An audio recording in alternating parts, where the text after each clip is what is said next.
The longhouse breeze, its wooden ribs groan softly as the winter wind brushes against the sod-covered roof. Inside, the air is thick with the scent of smoke, wool, and earth. You lie motionless beneath a mound of sheepskin and fur, pressed close.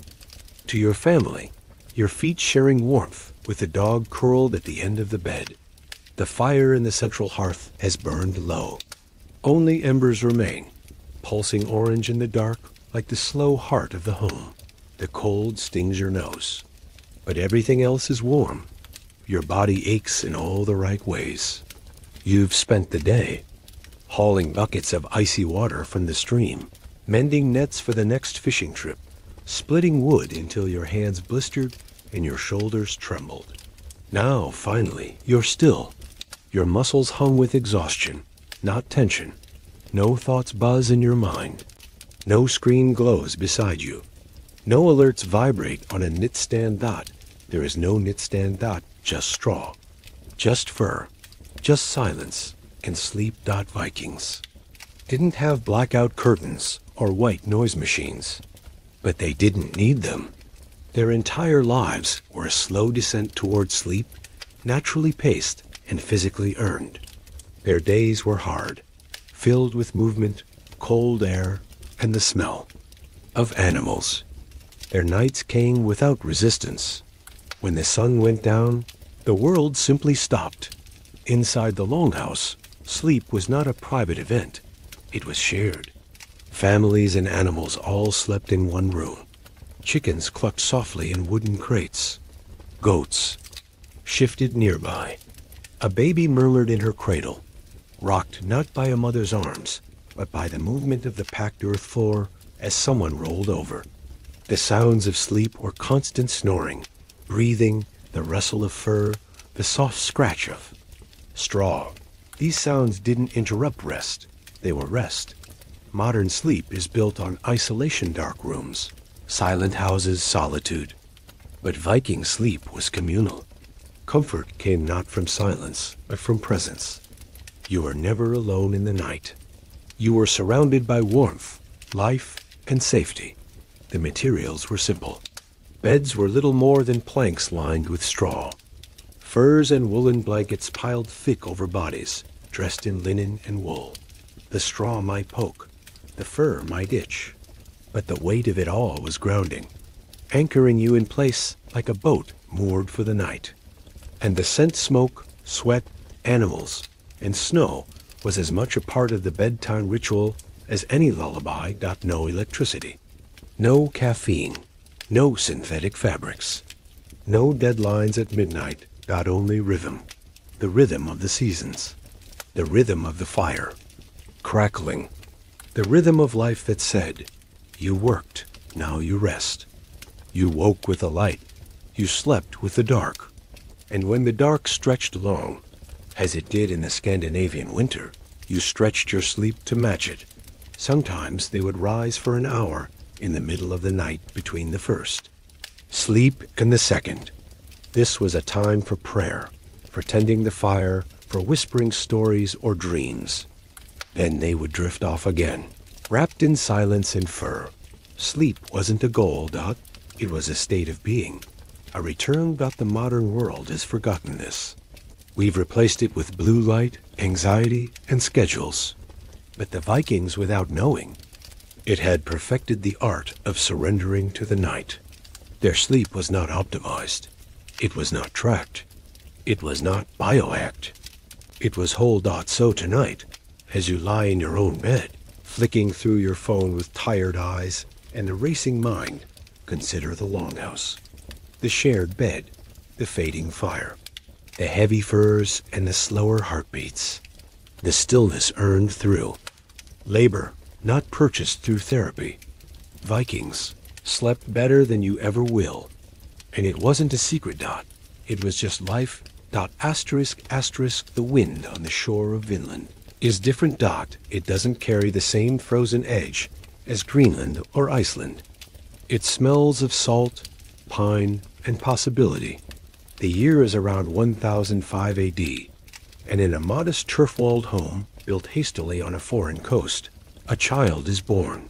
His name is Snorri Thorfinnsson, the first known European born in North America.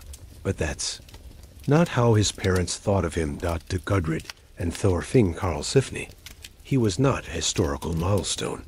He was a fragile miracle. A child born far from kin, surrounded by unfamiliar woods and wary eyes. Outside, native Skrellingar watched from the trees.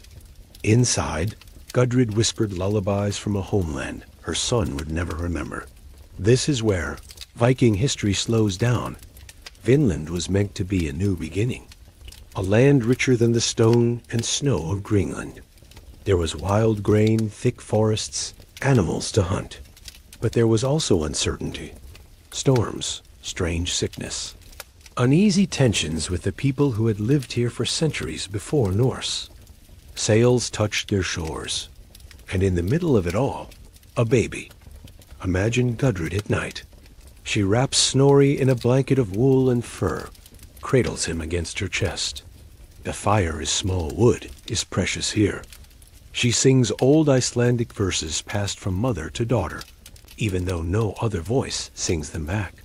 Snorri's cradle might have been a hollowed plank, stuffed with straw and moss, bound in soft skins. His bed would have been beside the fire, near his mother's reach, the safest place in a house that could barely hold warmth. Outside, wolves howl. The sea crashes just beyond the ridge. But inside, time softens. His sleep would have come gently, rocked by Gudrid's breath, steadied by the sound of his father's flint striking stone, warmed by layers of hide and the weight of hope. In a land where nothing was certain, the rhythms of infancy feeding, sleeping, dreaming became sacred. And what did he dream? We'll never know, but the Norse believed dreams were more than images. They were messages, visions, warnings. Perhaps even as a child, the sagas say, Snorri's sleep held signs his presence, a prophecy that Norse families could plant roots in a wild new world. That dream didn't last. Tensions with the Skrellingar rose. After a series of conflicts, Gudrid and Thorfinn gathered their people and prepared to leave.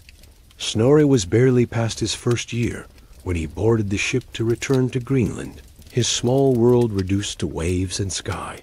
The long voyage back would have been harsh, but perhaps sleep was his salvation. Rocked by the ship, wrapped in fur, tucked beneath a canvas tarp, he might have found peace in the chaos. Snorri never returned to Vinland. He grew up in Iceland, became a Christian, lived a quiet life, raised a family of his own. But for a moment, just a moment, he represented something enormous, the fragile tip of Viking expansion, the first breath of a settlement that could have rewritten history. And at the center of it all was a sleeping child. In the sagas, there's little detail about his infancy, but you can picture it, can't you? The gentle rhythms of a mother humming old songs, the scrape of a spoon in a wooden bowl, the hush of firelight dancing across a turf wall, the snow falling outside, and Snorri's breath rising slow and steady in the cradle beside her. It wasn't a life of luxury, but it was full. And in that simplicity, in that stillness, is the kind of sleep most people today only chase. Snorri never knew electricity. Never knew noise that didn't come from nature. Never knew a restless mind flooded with news, deadlines, and screens. He just knew warmth, voices, skin, smoke, the rhythm of waves and footsteps and lullabies, fading into dreams. He was the first of something. But more than that, he was the last to experience North America with the purity of untouched night, when the world was darker, but somehow safer, too. Close your eyes in a Viking longhouse, and you don't just drift into sleep. You enter a sacred space. For the Norse, dreams were never just dreams. They were messages, sometimes warnings, sometimes glimpses into what was, what is, or what might be. Sleep wasn't simply rest, it was a doorway. And through it, the gods could speak. You wake in the dark, breath caught in your throat. You saw something, no, someone? A tall man with a gray beard, one eye missing, a raven on each shoulder. He didn't speak, but somehow you knew exactly what he meant. In Norse belief. That wasn't fantasy. That was Odin. The Allfather wasn't just a warrior god. He was the god of wisdom, prophecy, poetry, and dreams. When he came to you in sleep, it meant something. And if you ignored it, you did so at your peril. Sleep was never entirely private. When a Viking had a powerful dream, they shared it. Around the morning fire, or at the mead hall, they recounted every detail. A wolf in a frozen field, a ship sailing through the sky, a stranger handing them a blade carved with runes. The meanings were debated, interpreted sometimes by a Volva female seer. These women, wrapped in cloaks of feathers or fur, held special status in Norse culture. They were trained to read dreams. They could tell you if your vision was just a wandering thought or a whisper from another realm. And some dreams were recorded in the saga's epic tales, passed down through generations. These weren't just stories. They were histories, preserved with reverence. In the saga of the Volsungs, Sigurd dreams of birds speaking prophecy. In the saga of Gisli, the hero is haunted by two dream women, one who brings peace, one who brings terror. His fate is shaped by them. His sleep becomes a battlefield. To the Norse, sleep wasn't safe, but it wasn't meant to be. You laid your head down knowing the boundary between the seen and the unseen was about to thin. You might dream of ancestors, of battles yet to come, of omens like the sun turning black or a wolf devouring the moon. They called these dream signs, and they were respected. Sometimes, warriors would receive visions the night before a raid. A glowing shield, a broken sword, a ship swallowed by waves. These were not dismissed. They were heeded, sometimes even feared. Other times, people longed for dreams. They would sleep with a rune stone beneath their pillow, or wear a carved pendant of Thor's hammer to protect their spirit while it wandered. Certain herbs were burned before bed mugwort. Yarrow believed to open the mind to divine messages. But not all dreams were welcome. Some carried dread. Norse believed in Draugr, restless spirits of the dead. If you dreamed of one, it might mean danger, sickness, death, and so families carved runes into doorways or bed frames, hoping to ward off such visitations. Even in sleep, you were never entirely alone. And yet, they didn't fear dreams. Not exactly, because dreams gave them a way to speak to their world, to hear from the gods, to glimpse the threads of fate that wound through every life. Even the idea of Fylgja, kind of spirit companion, often came through dreams. These beings might appear as animals or figures, offering insight or protection. Seeing your Fylgja could mean you were about to undergo great change, or face death, but always, it meant something. That's what made Viking sleep so different. It wasn't passive. It was participatory. When you lay down at night, you weren't just closing your eyes, you were opening something else. A path, a portal, a line of communication that the modern world has long since silenced. Today, we scroll until our minds blur. We fall asleep with earbuds in. Our dreams vanish by morning. But to the Norse, dreams were precious. They were clues, warnings, gifts. And sometimes they changed everything. So next time you sleep, ask yourself, who will visit? What will they show you? And will you be wise enough to listen? ***. Not all Viking sleep was the same. If you were a simple farmer, your nights were spent shoulder to shoulder with your family and animals in a smoke-darkened longhouse, on straw-stuffed bedding and rough wool blankets. But if you were a Jarl Norse chieftain, your night told a very different story. Let's step into his hall. The feast is over, the fire still burns bright. Men snore in corners, drunk on mead and song. The bones of a roasted boar lie cracked. On a silver platter, skalds have sung their last verse. The sound of laughter fades into murmurs. Then silence. Now the Jarl rises. He doesn't sleep here. In the main hall, where men spill wine and drop their heads onto their shields. No his. Chambers lie beyond a carved wooden door, raised above the floor, wrapped in thick furs, and lined with tapestries from the east. His bed waits. It is one of the rare luxuries of Viking life. A private sleep. Inside, the room is warmer.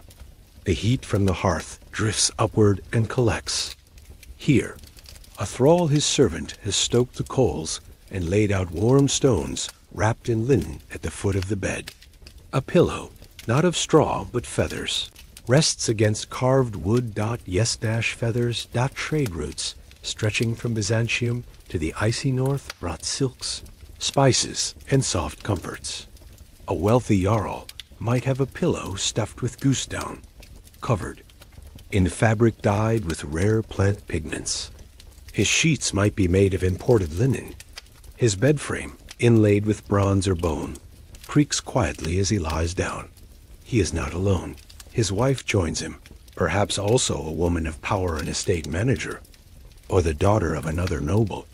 They whisper in the dark, voices softened by the layers of hanging cloth meant to keep out drafts.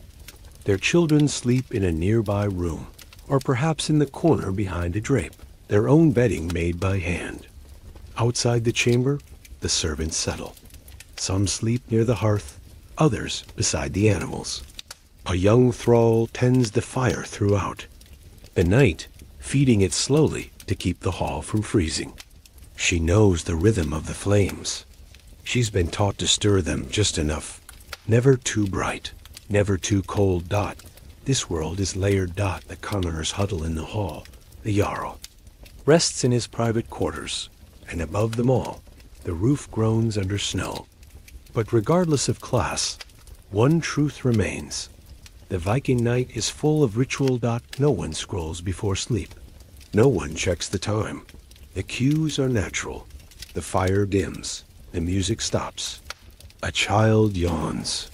And the body, heavy with meat and mead and dancing, gives in. Feasting was not an everyday thing. But when it happened, it marked a shift. Sleep after a feast was different. Deeper. Warmer. Slower. It came with full bellies and flushed cheeks, with the echo of songs still ringing in your ears, with the glow of 100 candles fading from memory.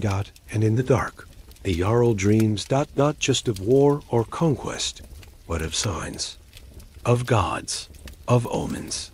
In his world, wealth didn't separate him from belief. If anything, it made the messages feel closer. If a raven flew through his dream, he would rise and speak of it. If Thor came to him in sleep, the village would hear of it by dawn, because sleep, for all its comfort, was never just rest. It was a stage. And whether you were lying in straw beside a goat, or beneath silk sheets above a roaring fire, your dreams were part of something bigger, not a shared story, a whispered prophecy, rhythm as old as the ice. So when the Jarl closes his eyes, he joins the same night as his thralls. He breathes the same air, feels the same cold. And drifts into the same ancient dark. Before memory foam, before inner spring coils, before luxury mattresses with adjustable settings, there was moss. And straw and wool. The Vikings didn't have high thread counts, but they knew what comfort meant. They didn't order bedding online, but they gathered it with their own hands. And when the day was done, they didn't fall into a plush bed, they built one. Let's look closer. A Viking bed wasn't a standard shape. In smaller longhouses, it might have been a raised platform built along the wall, wide enough for 2 or more people. In poorer homes, there was often no frame at all, just a soft depression in the packed earth floor, lined with straw and hides. The materials were natural. But carefully chosen dots start with the straw harvested after the grain was threshed. It had to be clean and dry, free of pests. Bundles of it were spread across wooden planks or on the ground to create a thick, soft base. Straw had a springiness to it. It insulated against cold and gave shape to bedding that would otherwise collapse into the earth. On top of the straw came layers dot moss. When gathered properly, acted as a cushion and moisture absorber. It was soft, slightly springy, and fragrant. In some areas, moss was mixed with dried grass or even seaweed to make bedding that stayed warm through the winter months. Then came the furs. Thick animal skins, deer, bear, or wolf, were laid on top of the straw to create warmth. The Norse were skilled at tanning hides. These weren't raw pelts. They were treated to be flexible, durable, and warm. Furs were placed hair-side down in winter to trap body heat and sometimes flipped in summer to keep cooler air close. Over the body, blankets made of wool or sheepskin. Wool was spun and woven on upright looms, often by women, and stitched into large quilts or coverings. Some were dyed with plant-based colors, deep browns, mossy greens, ochres. Others were left natural, the soft gray or cream of undyed fleece. A good blanket might be passed down through generations. There were no pillows, at least not as we know. Then instead, Vikings used bolsters rolled bundles of cloth or fur stuffed with feathers, wool, or straw. Some had carved wooden headrests, especially in the homes of wealthier families. These were low and curved to support the neck, resembling African or Asian designs more than modern European ones. And what about privacy? Most longhouses were single-room structures, but sleeping areas were often separated by wooden partitions, low walls, or hanging cloth. Parents slept with their children, often in the same bed. Thralls might sleep at the foot, near the hearth, or on the floor close to animals. Even the tools to make bedding were part of daily life. Shears to cut fleece, spindles to spin wool, looms to weave, carving knives to shape bed frames. These weren't exotic crafts, they were everyday chores. Preparing a winter bed wasn't a weekend errand. It was a seasonal task, as important as gathering firewood or salting meat. The result? A bed that smelled like the land. That shifted when you moved. That carried the memory of every hand that had built it at night. You'd slide beneath the covers. Fully clothed wool tunic, linen undershirt, thick socks. Your body, still aching from the day's work, would settle into the straw. You'd hear the faint rustle as you moved, the creak of the wooden slats, the wind outside, the breathing of those beside you, and you'd sleep, because everything around you had been built, grown, harvested, and sown for this. The softness wasn't artificial. It was earned. The warmth wasn't central heating. It was goat fur, stitched wool, and the closeness of family. Even the imperfections helped. The unevenness of the bed, the way straw shifted beneath your hip, the faint scent of earth or pine from the moss. It grounded you, made you part of something real. In the modern world, we chase better sleep through technology. The Vikings chased it through craftsmanship. And in doing so, they created a kind of comfort we've forgotten. A comfort that didn't just rest beneath you, but wrapped you in the rhythm of the world. In the far north, winter isn't just a season. It's a presence. It settles over the land like a heavy wool blanket, thick and still. The sun appears for only a few hours, if at all, and when it does, it barely rises above the horizon. The sky glows orange, then fades again into a deep, endless blue. In this frozen silence, the Vikings did something we forget how to do.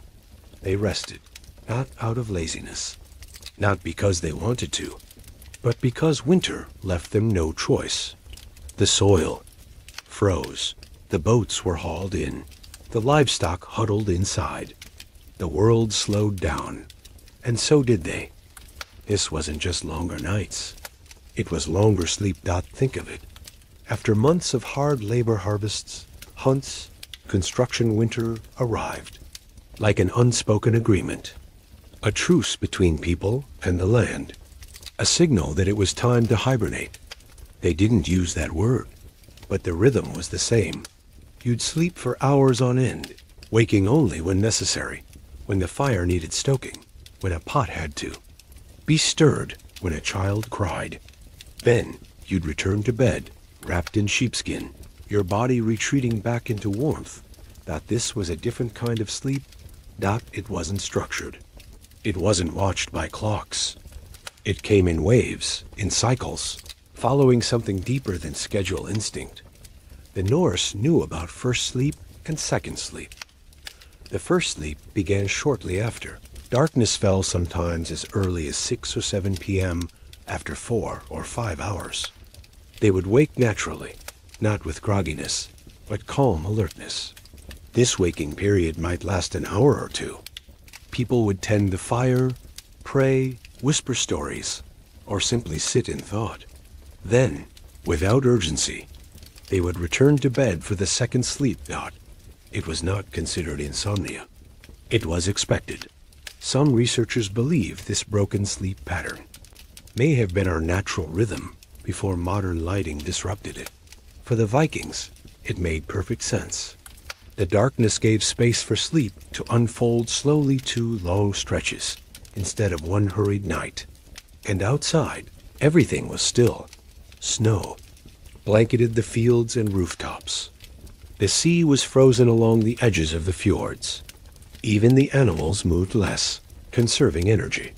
The fire became the center of life, its warmth, its crackling sound, its glow on the faces of those nearby. Time wasn't lost. It was shared. Winter wasn't just sleep. It was also story. It was when the skalds, the oral historians, were busiest. Their voices echoed softly as they recited sagas, rhyming tales, and memories of those long dead. These weren't bedtime. Stories for entertainment. They were legacy, passed down in the quiet moments between darkness and dream. You didn't drift off to silence. You drifted off to myth. The longhouse acted like a womb, dark, warm, safe. People pressed close together, wrapped in hides, hearing nothing but the sound of each other breathing. In such closeness, even the deep cold outside couldn't truly reach them. And in the deepest hours of night, when even the coals dimmed and the wind howled outside, you'd feel something else. A kind of timellssness. Winter blurred the line between day and night, between sleep and waking, between now and then. It erased urgency. There was no rush to rise, no appointments, no alarms.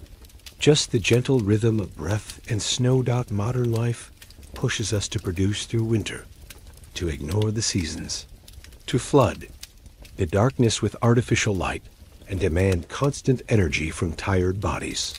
But the Vikings knew better. They listened to the silence. They honored it.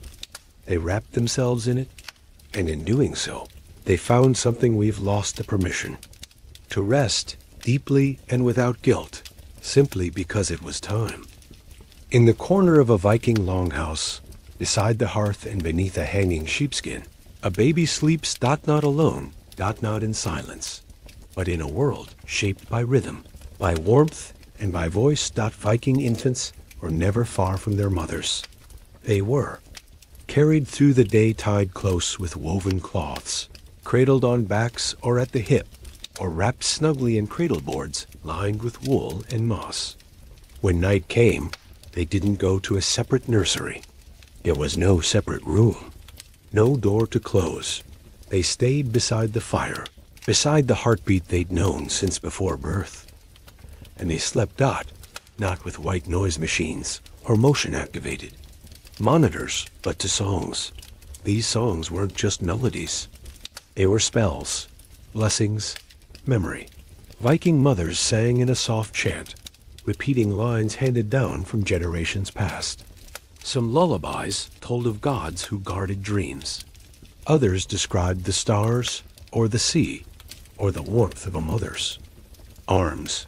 You can almost hear it. Sleep now, little sea calf. The waves have gone still. The boat is tied. The stars have spilled. Odin walks gently, your dreams to fill. The melodies were slow, sometimes droning, like the sound of wind through pine trees. They weren't meant to entertain. They were meant to soothe, to slow the heartbeat, to bring calm not just to the child, but to the mother herself. And while she sang, she worked. That was the rhythm of Viking life. There was no pause for parenting. Mothers spun wool while rocking the cradle with a foot. They stirred, stew with one hand, and held a sleeping child in the other. Domestic labor and motherhood were woven together, side by side. The cradle itself was simple, a wooden frame, often carved by the father or grandfather, lined with cloth and moss. A carved animal might sit at the foot, perhaps a horse or a bear, to offer protection. The cradle might rock gently on runners, or hang from the ceiling on a rope, swaying with the movement of the longhouse dot, and sleep came easily. Why? Because the world around the child was consistent, familiar. There were no flashing lights, no unexpected alarms. The same sounds each night, the crackle of fire, the mutter of goats, the whisper of wind through the cracks in the wall. It was never quiet, but it was always comforting. Even older children slept with siblings under shared furs. They'd fall asleep to the same songs, to the same smells of smoke and wool and warm milk. Sometimes, older siblings made up lullabies of their own simple rhymes and chants, mimicking what they'd heard from their mother. Sleep. In this world, wasn't lonely. It was communal. It was physical closeness, emotional safety, and cultural continuity all at once. Viking children were raised not just by one person, but by the entire rhythm of the household. Their sleep wasn't scheduled, it was trusted. And there were beliefs, too. Some said that babies could dream of their past lives, or even glimpse the future in their sleep. If a child smiled while dreaming, it was considered a sign of blessing, or of a visiting ancestor whispering comfort. If a child cried out, the mother might murmur a protection spell under her breath, or place a carved Thor's hammer amulet near the cradle. Herbs were sometimes used, soft sprigs of chamomile or sweetgrass tucked into the bedding, believed to calm restless bodies and wandering spirits. A small pouch might be hung near the child's head, filled with herbs and whispered prayers. Sleep, for the youngest Vikings, was not a battleground. It was a transition from the warmth of the womb to the warmth of the cradle, to the warmth of the world. And when the song ended, and the cradle stopped moving, and the longhouse faded to shadows and breath, the baby did what all creatures in a safe, loving world do. He closed his eyes and let go. Sleep wasn't always peaceful, even in the warmth of the longhouse, even wrapped in furs. Even with the fire still glowing, some nights were haunted. The Vikings feared nightmares, but not the way we do now. For them, bad dreams weren't just passing thoughts. They were visitations, signs, warnings, and sometimes something worse. They called it the Mara. You wake in the dark. Your eyes are open, but your body is frozen. You can't breathe. Crushing weight presses against your chest. You try to speak, but nothing comes. In the corner of your eye, a shadow moves. And then you see her, a woman, thin, pale, with tangled hair and wide, watching eyes. She crouches on your chest, staring, smiling, saying nothing. This wasn't just a nightmare. This was the Mara. In Old Norse folklore. She was a spirit or a cursed soul that slipped through the cracks of night to sit on your chest and steal your breath. She didn't stab or scream or chase. She just watched, Heavy and silent dots sound familiar? Today, we call it sleep paralysis, a scientific phenomenon. But the Vikings didn't have neuroscience. They had stories. And the stories explained what science couldn't. The word nightmare itself comes from Mara the Night Visitor. They believed she could slip through keyholes, cracks in the wood, even into dreams. Sometimes she wasn't seen, only felt. You'd wake drenched in sweat, heart pounding, certain that something had been in the room with you, Dot. And to them, it had. But the Mara wasn't alone. Got other dark spirits could haunt the night. The Draugr, an undead being, might crawl from its grave to torment the living. A troll wife might curse a sleeper with visions of madness. There were whispers of shapeshifters that could enter your dreams to confuse your thoughts, or plant false memories, not to protect themselves. The Norse turned to ritual. Carved runes were etched into bedposts, door frames, or worn on pendants, wall ends. Sleeping. A circle of iron might be placed beneath a pillow. Some burned herbs, juniper, mugwort, or sweetgrass, to cleanse the space. Others placed a bowl of water under the bed to trap the spirit before it could rise. A knife, always pointing outward, might be tucked near the bedding, not for violence, but as a ward, and prayers were whispered, not to stop dreaming, but to stop the wrong things from entering the dream.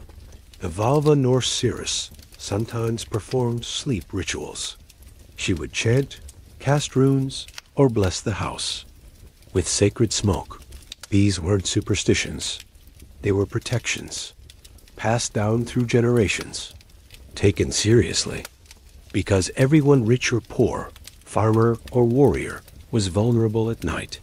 Some even believed that if you dreamed of falling, it was a warning from the gods, that you had stepped out of favor, that your fate was shifting, Dot, and yet not every nightmare was evil, Dot. Sometimes a terrifying dream was a message, a prophecy in disguise, a painful truth that needed to be seen. In the sagas, heroes often woke from frightful visions, only to realize their future had just been revealed. Still, fear remained, because sleep is surrender, Dot, and surrender, in a harsh world, was always dangerous. You lay down each night hoping for peace.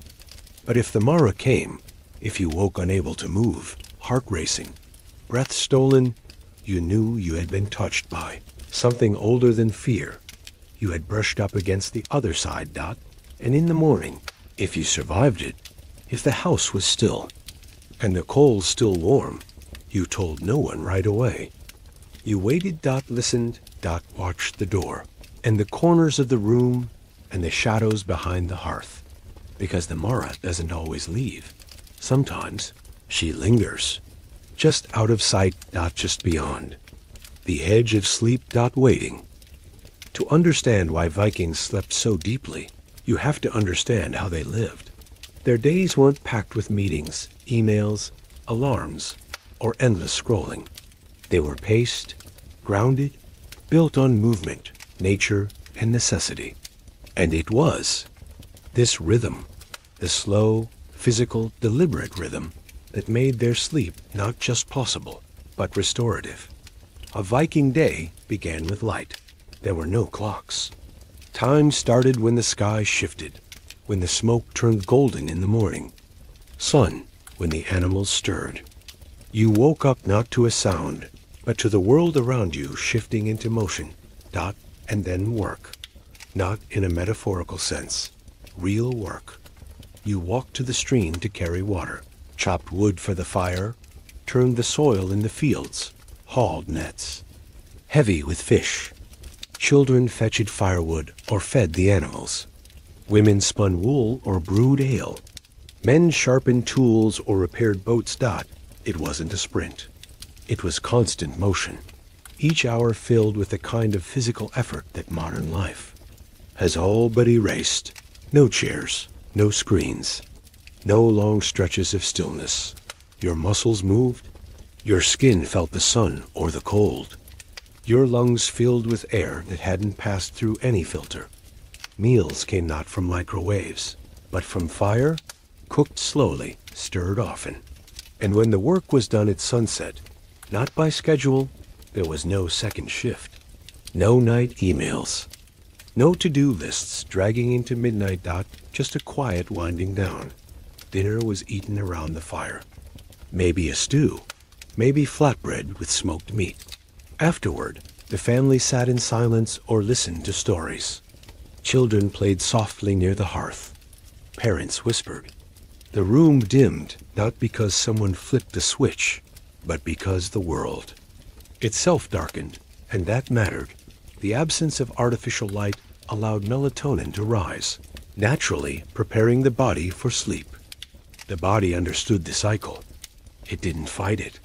It followed it. When the fire dimmed, so did the mind. This routine didn't just happen once. It repeated every day. And in its repetition came rest. The kind of rest modern people try to buy. In pills or apps or machines. But the Vikings earned it. They didn't wean down. They descended. Their bodies told them when to stop. Their surroundings supported it. There were no bright lights, no noise pollution, no mental clutter. Only the soft murmur of goats, the rustle of straw, the slow rhythm of breath, and there was closeness. You didn't sleep alone. You lay next to your spouse, your child, maybe a cousin or a servant. Your animals slept nearby, dogs curled near your feet, chickens rustling in the corners.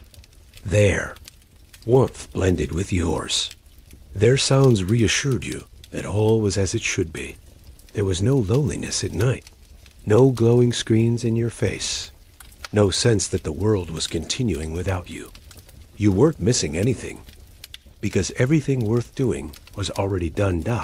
And in that space quiet, earned, unhurried sleep came, naturally, not because it was scheduled, but because it was time.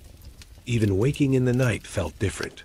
You'd stir gently, perhaps feed a log to the fire, sip a cup of water, whisper a few words. You wouldn't panic.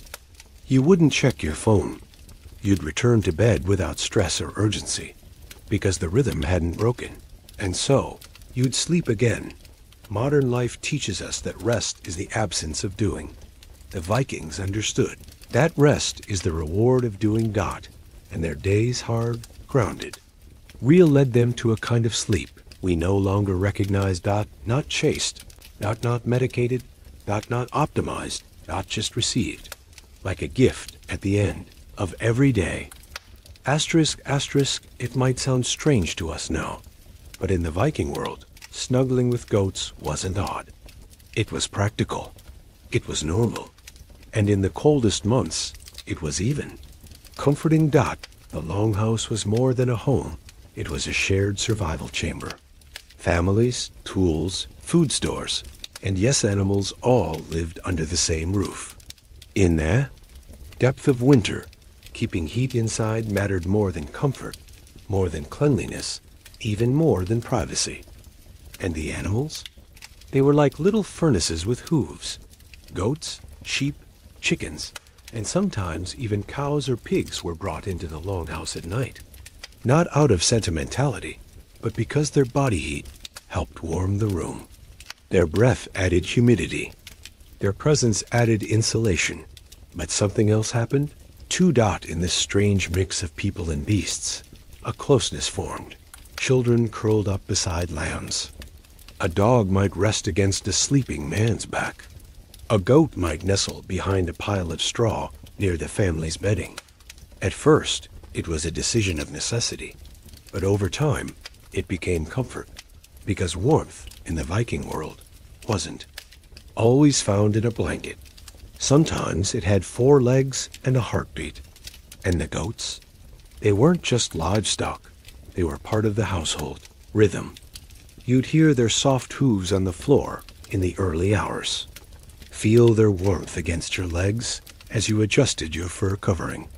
Their breathing matched the rise and fall of sleep around the room. They snorted, shifted, sighed. Just like the humans. It wasn't clean. It wasn't tidy. but it was alive. This closeness to animals extended beyond winter. In the warmer months, they were kept in pens nearby, but always within reach. The Vikings depended on their animals for milk, meat, wool, and leather. But they also depended on them for warmth, emotional and physical, on the coldest nights. The bond grew stronger. Children gave them names. Women whispered to them while spinning wool. Men scratched behind their ears while walking past. And at night, their presence, warm, living, soft, gave a strange but deep sense of safety. Imagine lying in bed, curled in straw and fur, the fire dimming beside you. Your daughter clutches her wooden toy, her tiny feet pressed against a sleeping goat's belly. A dog shifts, letting out a soft huff. The snow taps against the roof, but inside is warmth. Real warmth. Shared warmth. In that environment, sleep wasn't just about shutting down. It was about belonging. The longhouse wasn't a quiet sanctuary. It was a chorus of snoring, breathing, animal sounds, wind, crackling wood, and the steady heartbeat of life. And that chorus lulled you. Goats weren't seen as dirty. They weren't separate. They were present. Their lives interwove with yours every day. So why not every night? In the dark, a hand might reach out and touch. Wool or fur. A soft nudge might come from a sheep seeking a warmer spot. These small touches didn't interrupt sleep. They grounded it. Modern life teaches us that we need isolation, silence, and perfect conditions to rest. The Vikings knew that rest came from togetherness, even if that meant a chicken clucking in her sleep, or a goat snuffling under your arm. And when morning came, when the rooster finally crowed, and the cold air crept back in, you rose slowly, not from a lonely bed, but from the middle of something living, a herd, a family, a shared warmth that held you through the night. The sea was their highway, but it was also their bed. For Viking sailors, home was often a longship, sleek, fast, and open to the sky. These vessels carried them across fjords, into the rivers of Europe, and over the open Atlantic. And when the sun dipped below the waves, when the sails sagged in the quiet wind, they slept right there. On the deck, there were no cabins, no hammocks, no private quarters, just planks, cold salt air, and the lapping of waves against wood. So how did they do it? How did they sleep in a floating world that never stood still? First, they slept in shifts. Longer journeys, the crew split into watches. While one half rowed or stood guard, the other half rested, not all at once. Always ready, always alert. Viking ship was a machine in motion, too valuable, too vulnerable, to let everyone close their eyes at the same time. But when your turn came, you made the most of it. You'd find a space between the benches, maybe near your own gear or beside a crewmate, and lie down fully dressed. Thick woolen tunics, leather cloaks, and fur-lined boots stayed on. There was no undressing, no getting comfortable. You just curled up. Some had cloaks with hoods, specially woven to shed sea spray and trap warmth. Others wrapped themselves in sailcloth, using the very fabric that caught the wind to now catch their dreams. If it rained, they endured it. If it froze, they shivered through it. But still they slept. Exhaustion was stronger than discomfort. After hours of rowing or navigating by sun and star, the body eventually gave in. And in that moment, with your cheek pressed to damp wood, with the scent of tar and seawater thick in the air, you would drift off. The sea rocked you, not gently, always, but constantly. The movement of the ship became a rhythm. It seeped into your spine, into your bones. Over time, the rocking didn't wake you, it lulled you. The creak of the oars, the whistle of the wind through the rigging, the splash of water between the planks. All of it blended into a strange floating lullaby. And there was warmth, not from blankets, but from closeness. Viking crews were tightly packed. You might sleep with another man's shoulder pressing against yours. You shared breath, body heat, and space. There was no other option, Dot, and no shame in it. This wasn't a voyage of comfort. It was a mission of trade, of raiding, of discovery. The sleep they found on the ship wasn't deep or peaceful. It was survival. Minutes stolen between storms. Hours seized after rowing upstream. A fragile peace before the next battle. But still it counted. These stolen sleeps, curled under a sail, eyes blinking up at the stars, were part of the Viking legend. And not all sea sleep was rushed out sometimes. The ship anchored in a quiet bay. The crew ate smoked fish, drank from flasks, and wrapped themselves in furs. A few might even erect a tarp over the central mast to block the wind. Under that crude shelter, they'd sleep sounder. Maybe even dreamed out of home, out of fire, of straw beds, and goats and lullabies. But the sea would always call them back, and the deck would become their bed again. Salt-stained, cold, alive, no walls. No roof, just sky above. And the unknown ahead. Asterisk, asterisk. When a Viking died, their journey wasn't over, Dot. It was just changing. Death, in Norse belief, was not the end.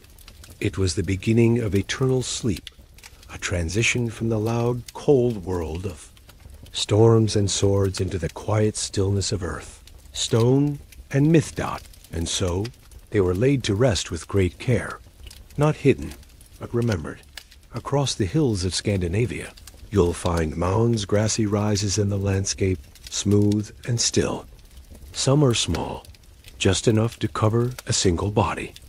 Others are vast, towering, marking the graves of warriors or nobles, layered with stone chambers inside. These weren't just graves. They were beds, prepared with the same tenderness as a winter cradle, carefully arranged, thoughtfully stocked. Because the Norse believed that sleep in death mirrored sleep in life. And if you laid down to rest for eternity, you should do so with honor. The body was dressed in fine clothes, wool, linen, even silk for the wealthy. Weapons were laid beside warriors. Farmers were buried with tools. Mothers with keys to the home. Children with toys. Horses, dogs, even birds were sometimes sacrificed to lie beside them, loyal companions for the journey to come. And then they were covered in furs and blankets. The same kinds they slept beneath in life. Some were buried. In ships, yes, real ships. A vessel placed on land, filled with the dead and their treasures, and buried under earth and stone. Why? Because a ship was the greatest gift a Viking could receive, and it was believed to carry the soul across the final sea, into the next world. Valhalla for the warriors. Helheim for the rest. Always somewhere beyond the horizon, but not forgotten. These mounds stood tall, marked by standing stones or carved wooden poles. They weren't hidden in graveyards. They were part of the landscape. You could see them from the fjord, from the trail, from the village. You walked past them every day. Dead were still with you. You might leave offerings, milk, mead, bread. You might sit atop the mound and speak aloud to the one inside. Tell them of a new birth, a harvest, a war. Their sleep wasn't silent. It was shared. And at night, when the fire dimmed and the longhouse stilled, the mounds outside glowed faintly. In the moonlight, they weren't feared. They were respected, because every sleeper in those hills had once stood beside the fire, had once rode, hunted, sang, wept, fought. Their sleep had been warm, communal, rich with dreams. And now, it was forever.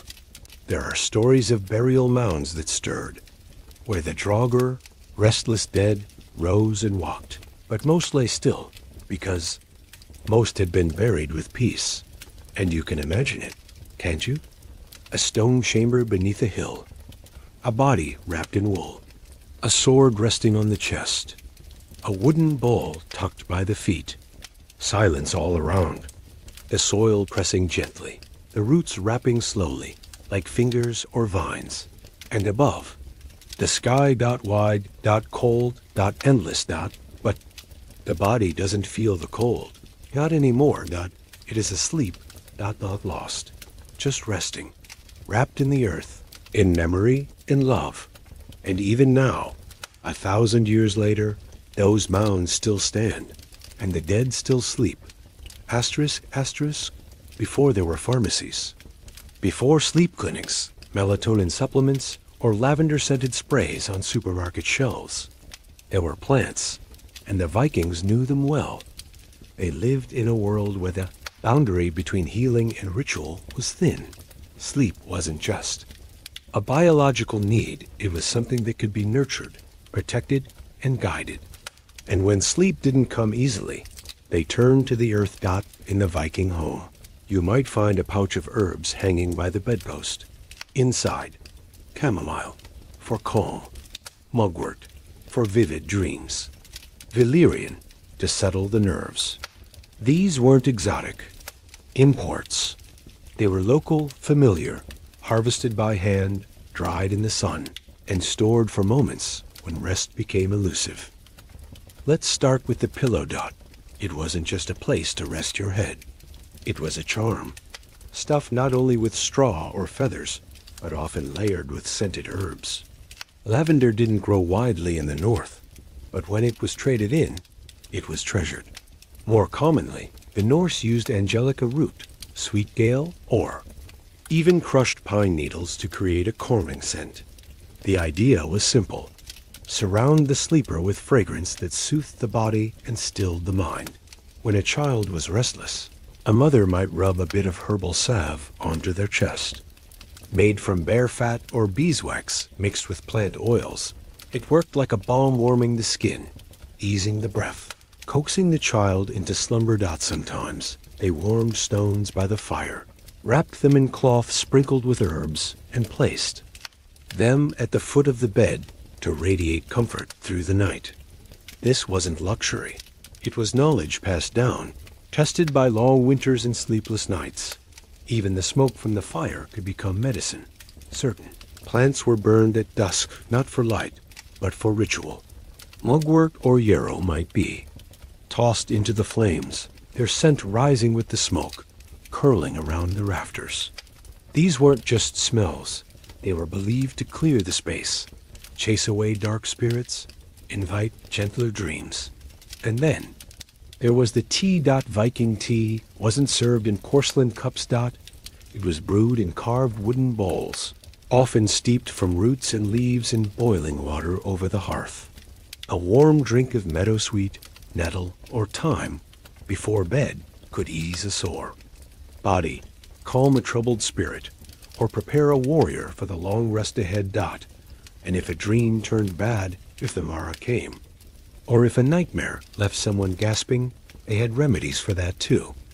A protective rune might be drawn on the forehead with ash, a sprig of juniper burned near the bed, or a prayer whispered, not always to the gods, but to the land, to the ancestors, to the unseen powers that watched over the home. It wasn't superstition.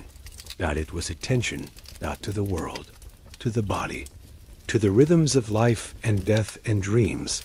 The Vikings didn't separate sleep from spirit. They didn't isolate rest from ritual. Everything was connected.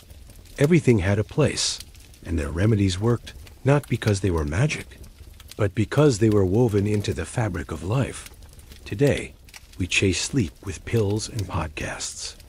We drown in light and noise and stimulation.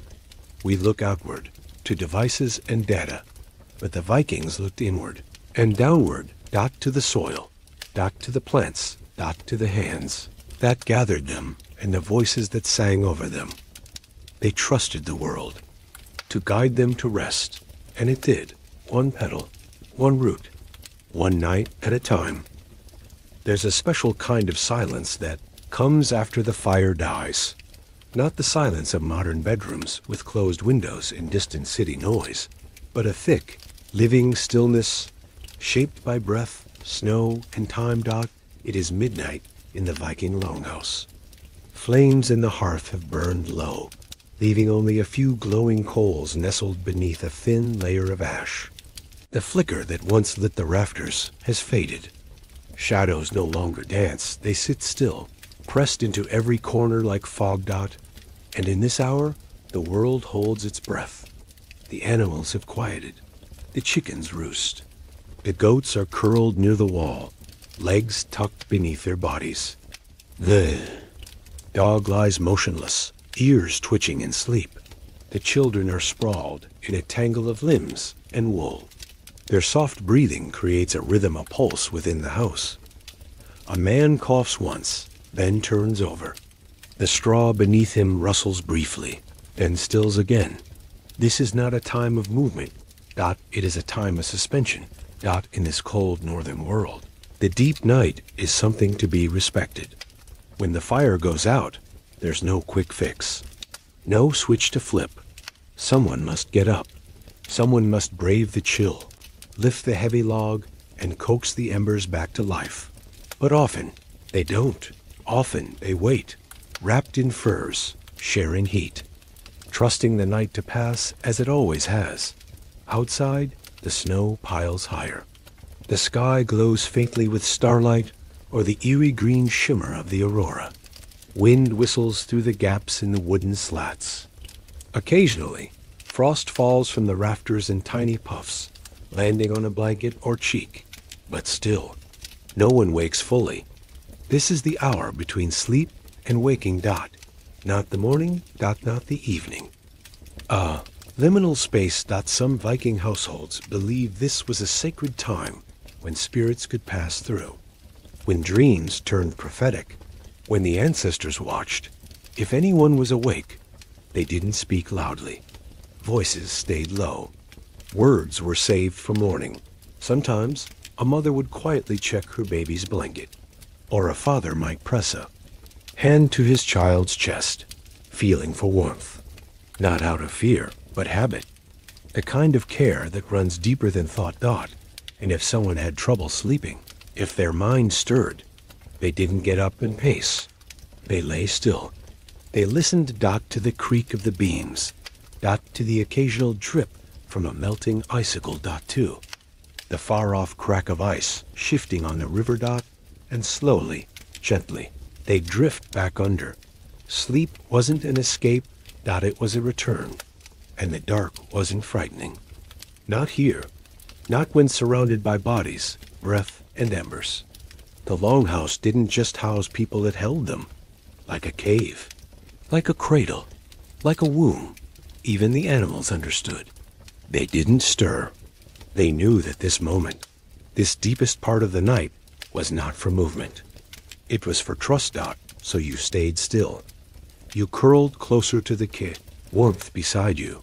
You pulled the fur tighter, and you waited for the rooster's first cry, for the fire's return, for the slow, golden stretch of dawn across the snow-covered roof, until then there was only this, the soft exhale of a dozen sleeping lungs, the faint crackle of one last ember, the peace of a night, without interruption, without distraction, without fear.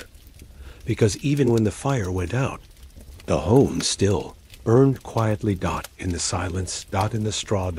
In the hearts of those who knew how to sleep in the dark. Asterisk. Sleep didn't always come in longhouses. Sometimes it came on the edge of a battlefield. In a foreign land, under a sky full of strange stars. For Viking raiders, sleep was not a luxury. It was a risk, a gamble, something to be taken in pieces, with one eye open, one hand on your axe, and your ears tuned to the slightest snap of a twig. Raids didn't follow schedules. They were planned by tides, by shadows, by wind. And when night fell, the raiders didn't always have shelter. They made camp in forests, on beaches, beside rivers, or behind stolen walls. And when they finally stopped moving, they slept. But not deeply. Never deeply. These were men hardened by travel, rowing all day, marching in soaked boots. eyes always scanning the distance. Their bodies craved rest, but their minds whispered warnings. What if someone follows us? What if the locals regroup and strike back? What if the fire gives away our position? So they kept their fires small. They huddled close. They took turns standing watch, and when it was their turn to sleep, they did so with weapons close beneath their cloaks or in their hands. A seeks, a sword, or even a sharpened eating knife tucked into the folds of wool. Sometimes they slept in tents made of leather and poles. Other times they lay directly on the ground, with a rock for a pillow and their cloaks wrapped tight. Against the cold, there was no comfort, only exhaustion.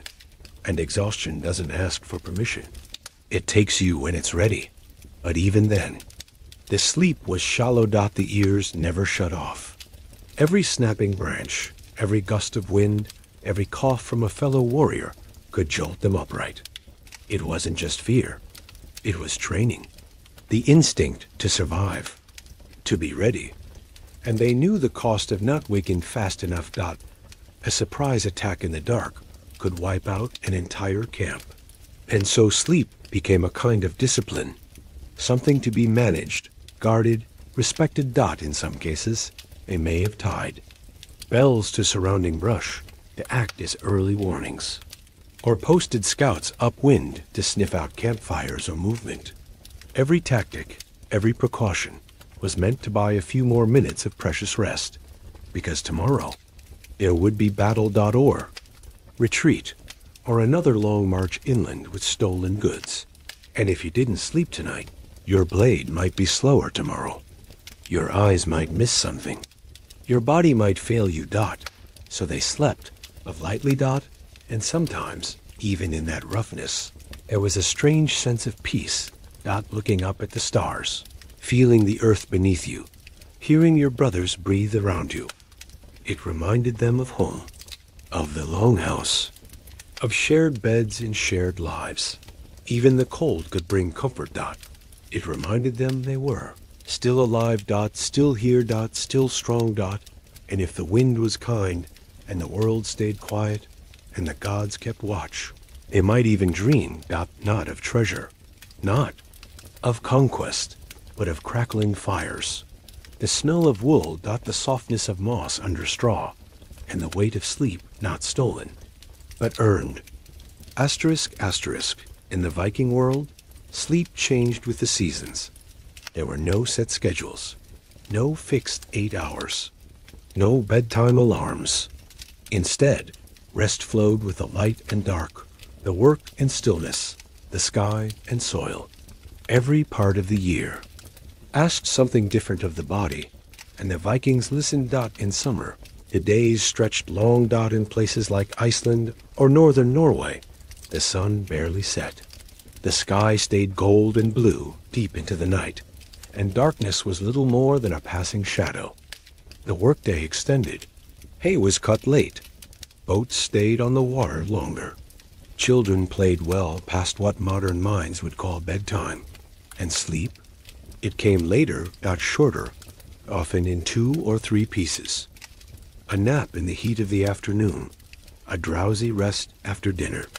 Then, finally, a proper sleep when the sun dipped below the edge of the world, if only briefly.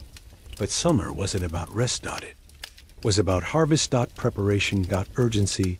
The Vikings understood that what was done in these bright months determined survival in the cold ones. And so, they gave their energy freely. They moved with the land.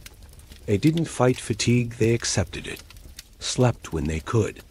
Woke when they must. Then came autumn. The days cooled. The nights crept in. Sleep began to deepen again. The frantic pace of summer slowed, replaced by quieter tasks preserving food, repairing tools, preparing for the long dark ahead. And when winter arrived, everything shifted. The sun appeared for only hours, sometimes not at all. In these months, sleep wasn't just allowed, it was encouraged. Vikings would often fall into first sleep in the early evening, then wake briefly in the middle of the night for prayer, stoking the fire, or quiet conversation. Then they'd return for a second sleep, stretching into the late. Morning. Some days, they didn't wake fully at all. Not unless the animals cried, or the hearth grew cold. The concept of hibernation wasn't used, but the effect was the same. Human bodies aligned with nature.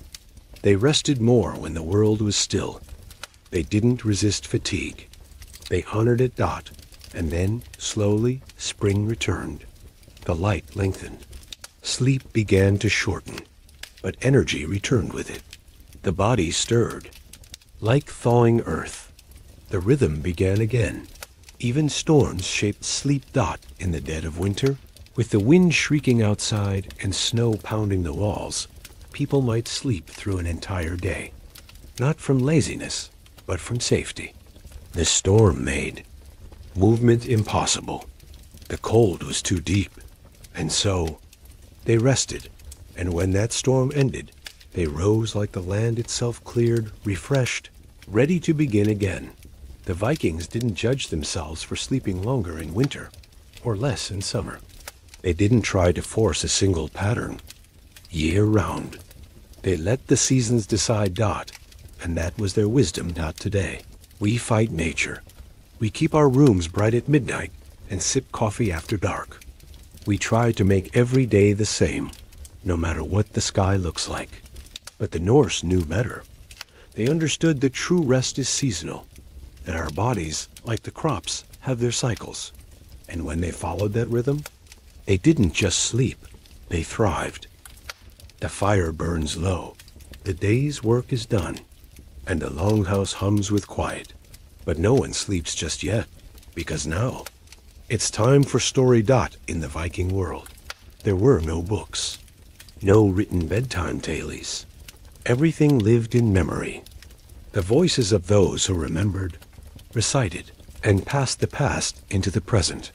And so, when night fell and bodies curled beneath furs, a voice would rise in the dark, not loud, not rushed, but steady. Rhythmic. A skald, or storyteller, might begin with a phrase everyone knew. Now hear the saga of, and the room would still. Children, wide-eyed, nestled closer to their parents. Elders leaned in. Even the animals seemed to hush. The flicker of flame painted moving shadows on the beams above, and the words filled the space like warmth. Weren't stories just for entertainment. They were memory. Morality. Myth. Some told of great heroes Sigurd, who slew the dragon Fafnir, or Brynhild, the shield maiden surrounded by flame. Others told of gods, Thor's battle with the giants, or Loki's clever, dangerous tricks. Some were family sagas, tales of revenge, of love, of honor and feuds, stretching generations. The stories wove people together. They gave shape to the night, and they helped the mind let go. Like a lullaby, but fuller. Like a dream, but still waking. The storyteller didn't rush. The sagas unfolded slowly, with repetition and rhythm phrases that returned like waves. Patterns of words that rocked the listener, just like the sea rocked a longship.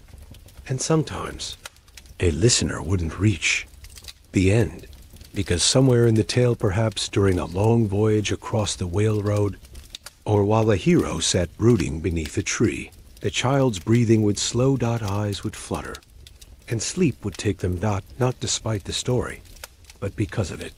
The voice carried them into dreams where the tales continued, where they stood beside Thor in Jotunheim or sailed westward toward unknown lands.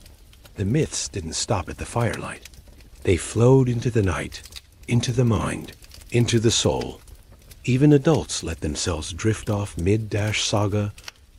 It wasn't disrespect. It was trust. The story would return tomorrow. The words would find their way back, because everyone in the longhouse knew the tales. They were shared property, passed down, polished, and shaped by firelight and breath. And in this way, storytelling became more than tradition. It became medicine, soothing anxiety, restoring rhythm, creating continuity between waking and sleeping. Life, even in the harshest winters, with wind howling outside and frost on the rafters, the stories didn't stop. They became more precious, a shield against the dark, a reminder of who they were, a culture, spoken aloud night after night generation after generation .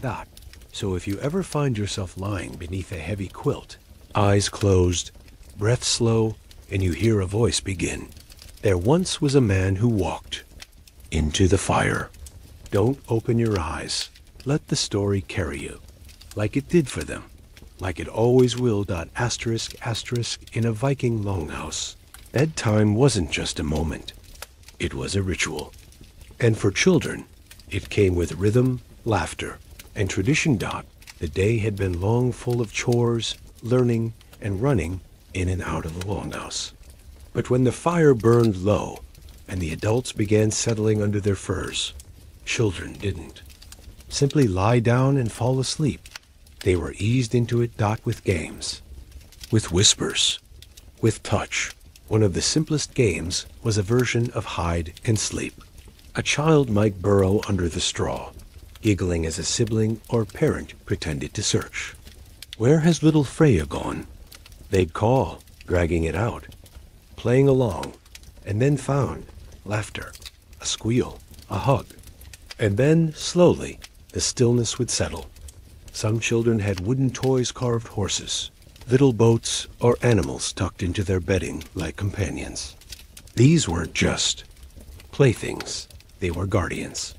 A carved bear might protect a child through the night. A small figure of Thor could keep nightmares away. Counting games were common too.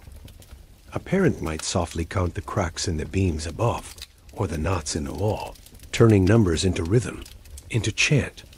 1, 2, 3, until the child's eyes drifted shut. Sometimes the ritual included tickling contests, not wild, but slow, quiet tickles to cold toes, to tiny necks, to little bellies, ending in giggles, and then, finally, yawns. Even this was bonding, a sign that bedtime wasn't a punishment, but a comfort. And always, there were words, not grand tales like the skalds told, but whispered verses just for children. Short blessings passed from mother to child, or older sibling to younger. Sleep. Now, little flame, the stars are high, the goats are warm, and mama's nearby. Simple, repetitive, soothing. Older siblings often helped. A big brother might hold a younger sister's hand under the blanket. A cousin might share their furs to keep a toddler warm. There was no such thing as a private bed. Togetherness was the rule. Some households had special objects, a rock smoothed by a stream, a feather from a raven, a bit of amber that the child held at night. These were thought to bring good dreams or simply calm. They weren't magic in the way we think of spells, but they were sacred to the child. Mothers might brush a child's hair with their fingers, slow and steady, murmuring old rhymes. Fathers might pat a shoulder, then return to sharpening tools by the fire, trusting the rhythm of the household to do the rest.